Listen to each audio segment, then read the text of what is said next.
Hello and welcome back to the channel. So this video is part of the knife throwing for dummies series, chapter 1, video 3 or part 3, which is target and within that range setup. Okay, now as a kind of warning, everything everything I'm going to say here is anybody can easily figure it out. Okay, so there's no big secrets, but maybe it will save you a little bit of aggravation by listening to what I have to say here. Okay, but when you finish the video and you're going to go like, yeah, this is all common sense. Yes, it literally is, but some of these things you learn by, oh, I should not have done that. But it's okay either way. Okay, so range setup. There is two main type of range setups: the temporary and the permanent. Okay, so the temporary range setup, the easiest thing is you grab your target, you go out to the local forest or forestry or even a local park, set up your target and you throw. Okay, now if you go out to a park kind of environment where other people around, be aware of your local laws. Okay, because not every city or not every state or not every country likes people doing this hobby in the vicinity of other people. Okay, when it's visible in a public place. Okay, just keep that in mind. Now if you go into a forestry, please take your target or find dead trees or already cut low grounds that you can stack up somewhere. Okay, do not throw into live trees. Now there are a huge argument from time to time over the pros and cons of throwing into live trees or not. I am on the side of do not do it. Now it's not just because live trees actually not the best targets, they're actually really bad targets, but there's a whole other issues around it. Legality, that is not your tree and all the rest of it, but and a whole bunch of bad karma. So do not throw into live trees. If you don't like this opinion of mine, well, it is what it is. So you go out to the forestry, you take your target, you hang it on a tree, and you start throwing. And then you miss your target, and the knife disappears into the twilight. Okay, now what to do? Some people take metal detectors with them. Some people take a strong magnet on a stick. Both of them viable options. Okay, now you can minimize this by also taking either a heavy wool blanket or heavy canvas sheet with you, and take a piece of rope, hang it out between two trees really close to behind your target, which will act as your backdrop.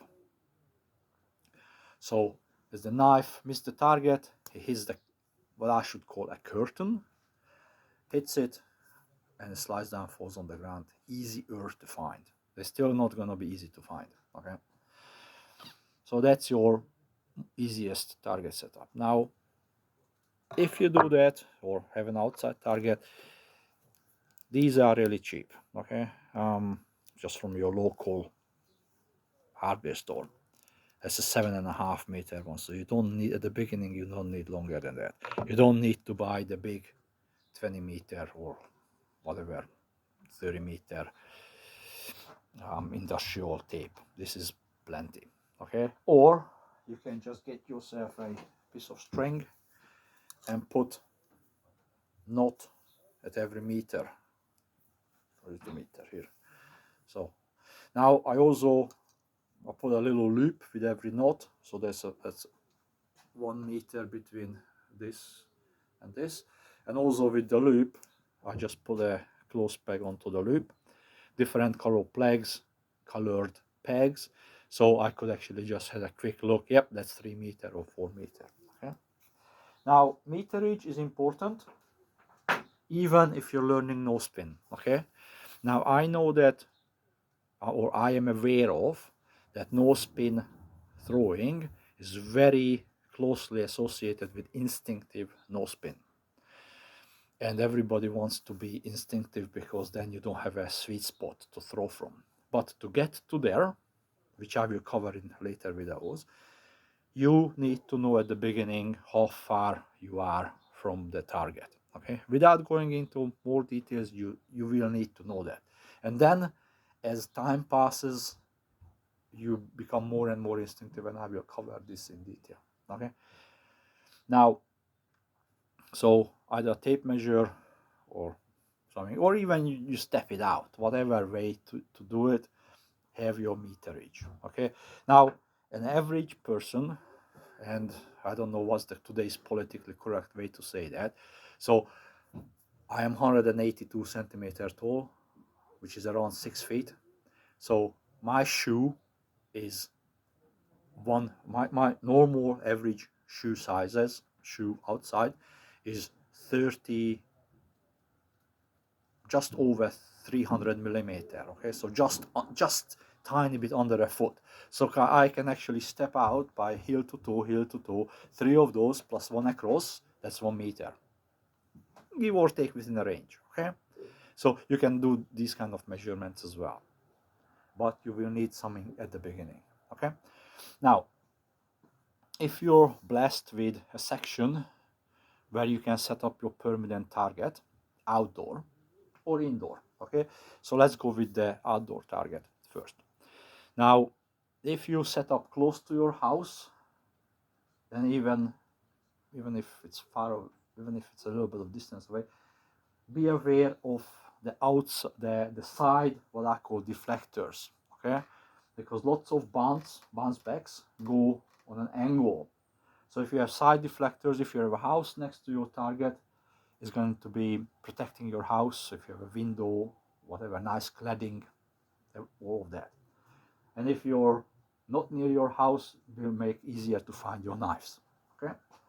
Now, obviously, you need a backboard, but I will cover that's covered under the target making second video. Now, still on the outside, if you have a grass area, be aware that you will walk a path in your grass. So if you have a nice grass area, don't set it up in your prime. You know, that's the area that your wife values most. Okay, set it up somewhere where she won't mind you're going to walk that path into their beautiful lawn.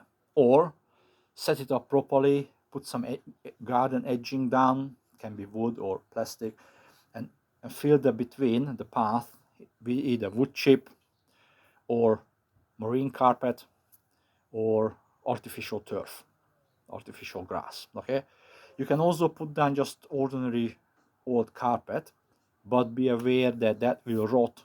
You know, once you start rains and all that, that old house carpet or usual house carpet will rot. So it will be either yucky or will smell, whatever. I wouldn't do that, but okay. Now, if you have an indoor range, if you have concrete floor, and that goes for the outdoor range, if you have a driveway where you throw, you want to put something soft, at least in the first 3 meter, something soft on the ground. Okay, I started off with, I had about 6 layers of cardboard just scattered around the area, and then I upgraded to a whole bunch of second hand carpet. Basically what you try to do is have your hard surface and your knife which bounce back, not hitting the hard area with your tip. Okay, so you want some coverage on it.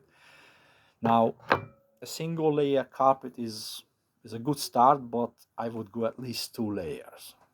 Some places, on the most frequently visited places where my knife falls back, I try to have three layers of carpet. Okay, but At least one layer is good. Okay. Now, the other thing it's worth considering if you set up like an indoor range. Okay. Now, I have to set up an indoor range. First of all, I don't have enough room outside. Second of all, I live in an environment when it's raining more quite often. So this way I can even throw at night time. Now, I'm limited with my height, okay, especially halfway through I have this beam. I actually put this white rag here, so I keep reminding myself of this, okay. Now this means I can't throw tomahawks here. Well, I can if I kneel down, because the arc of the hawk is going to hit that, so I have to be kneeling down to actually throw a tomahawk here. And I only have 7 meters if I'm really squashed up against the bench. So, which is okay, but I would love to have 10 meters here. So there are limitations, but you work to live what you have. Now, I really enjoy the width of my range, which is 2 meters, okay? But the other limitation on this particular setup, I can't set up a proper competition range where I would have the 3 target, the 3 different height, okay? With the idea of throwing one knife into one target. That would be the optimal, but you can make do of what you have, okay? Now, things that I was always told, watch for bounce back, and I said yeah, fine. Now I have these neon or fluorescent tube lights, okay, and as you can tell, above the target is quite dark, because I do have, actually I had one of these above there,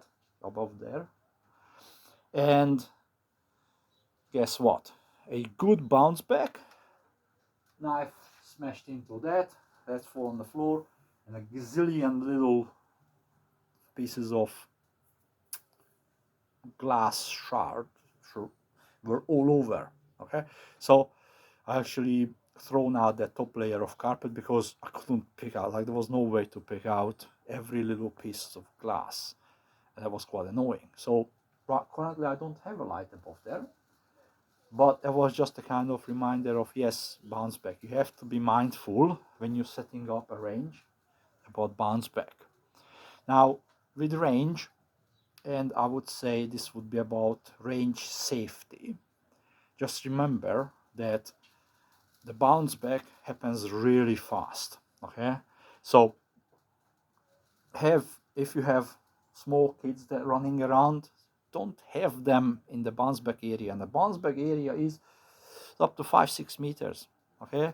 Also pets, sometimes my dogs wander into my throwing area and I stop because they don't see the bounce back, okay, and the knives do come back at great speed, okay. Be mindful of that.